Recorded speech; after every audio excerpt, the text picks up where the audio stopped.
you like Congress to give you more control over DC when they return from recess? Look, DC is a miracle what's happened. I mean, they can come up with fake numbers like the mayor is doing. Oh no, it was going down for 20 years. You didn't live here, you know, have you been mugged, okay? DC was a hellhole, and now it's safe. And in fact, I put out this morning, I said, I hate to say this because it doesn't sound very good, but there have been no murders in DC in the last week. That's the first time in anybody's memory that you haven't had a murder in a week. And I think the mayor has to get on the ball because we have a situation, and she's a nice woman, but I'll tell you what, she's got to get on the ball. We have, I don't want to see phony numbers. DC hit an all-time high last year of absolute total crime, and it continued pretty bad. And then we put some strength into it, got the numbers down a little bit, but we brought in the DC National Guard, and we coupled them with the police, and it has been amazing. I have friends that live here, people that work in the White House, but I have friends that live here. They're all going out to dinner now. They haven't gone out in years. One man, I told this story yesterday when we were with the police and with the National Guard. We had a great little celebration, brought them hamburgers, brought them pizza, but we were with them, and I told the story about one friend hasn't been out in 4 years to a restaurant, and now he's been out 4 nights in a row. He called me this morning, by the way. He said it's so safe. He feels like totally safe. He can walk. He's got a 10-block walk. He walks it. He wouldn't have walked those 10 blocks. He said it would be a chain of hell, he called it. He said it was just horrible. He had no chance of making it to the 10th block. And the mayor has to admit that. You can't say it was just like it hasn't been clean. Now it's going to be clean. I'm giving out a contract very soon. Susie's with me. We're going to be raising about $2 billion from Congress, and Congress is happy to do it. And we're going to wisely spend the money. We're doing it with Clark Construction. We're going to head out right from the Capitol and the White House, and if you look at a circle and go about 3 miles out, it's going to be beautiful. All those light poles, see the poles, they're rusting, and they got different lenses on top. If you look, I mean, just looking at so many different problems. And we're going to have this place beautified within a period of 12 months. The streets are going to be retopped, not ripped up and rebuilt, and they're no good after they rebuild them because they start settling. We're going to take off the asphalt and put beautiful, well-done asphalt. You know, if you have a good asphalt worker, it's the greatest thing you can have, but there aren't too many of them. But I know all the good contractors. So this place will be beautified within a period of months. So it'll be safe and beautified.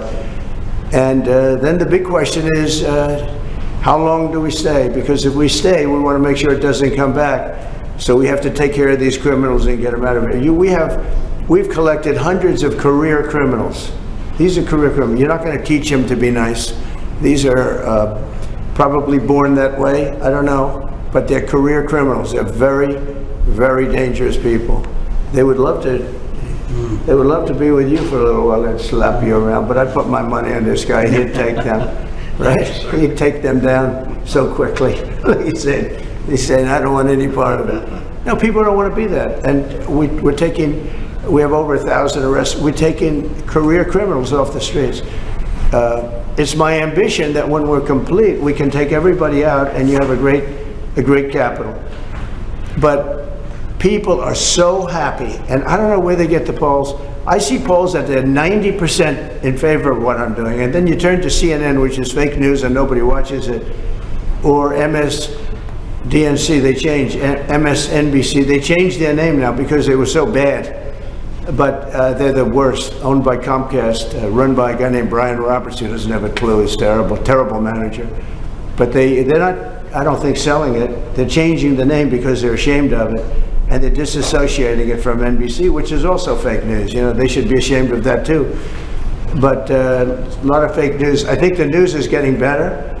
They're learning that they have no credibility. ABC, CBS was just sold to a great person that I know very well. A great man. He actually just bought CBS, and I think he's going to do the right thing with it. NBC is run terribly by Comcast. I call it Concast because it's a whole con. And you're going to see some things happening. I think you're going to see some just amazing things happening. But to me, DC is very exciting. And a lot of people say, well, where's he going from there? Well, I have calls from politicians begging me to go to Chicago, begging me to go to New York, begging me to go to Los Angeles. And if we didn't go to Los Angeles with Newsom, they run it so badly, I don't think we would have been able to have the Olympics. They would have ripped down that city. We went there and it stopped day one. And the chief of police in Los Angeles, when they asked him the question, he said, thank God they came, because we could not have handled what was happening. We went in, we stopped it, and that was it. So they needed help. They don't like to say it. I wish they'd say, I need help. I wish the mayor of DC would say, you know, we're overridden with crime and we need help, instead of saying the stats are down. I mean, they're under investigation now for fake numbers, where they fudged the numbers. And they did, there's no question about it. They said, oh, we're on a downtrend for 20 years. No, they're on an uptrend for 20 years. We are going to make DC totally safe. When people come from Iowa, Indiana, all of the beautiful places, and they're not going to go home in a body bag. They're not going home in a coffin. And it's very safe right now. There's been no murders since I started. And, you know, it's a terrible thing to say. Who would think that you have to say that there have been no murders? It's terrible. I wrote it this morning. I said, it's hard to say this, but it's actually good news, but it's a hell of a thing to say. There have been no murders in the last week. And nobody can remember the last time that this happened. And there won't be murders, because all the thugs are hiding, or they're being sent back to their countries, or they're in jail. And it'll only get better. But we're also doing the beautification, and I just wanted to see the store, because they have done a fantastic job. It's memorabilia, it's beautiful books and beautiful everything. It's really, I think the fake news ought to go in and buy some stuff and make happy. I'd pay it, but then you say I'm trying to pay you off, so I don't want to do it. I'd pay the price, but if I did that, Margot, they'd say, he's trying to pay us off, and with the fake news, we can't be bought off.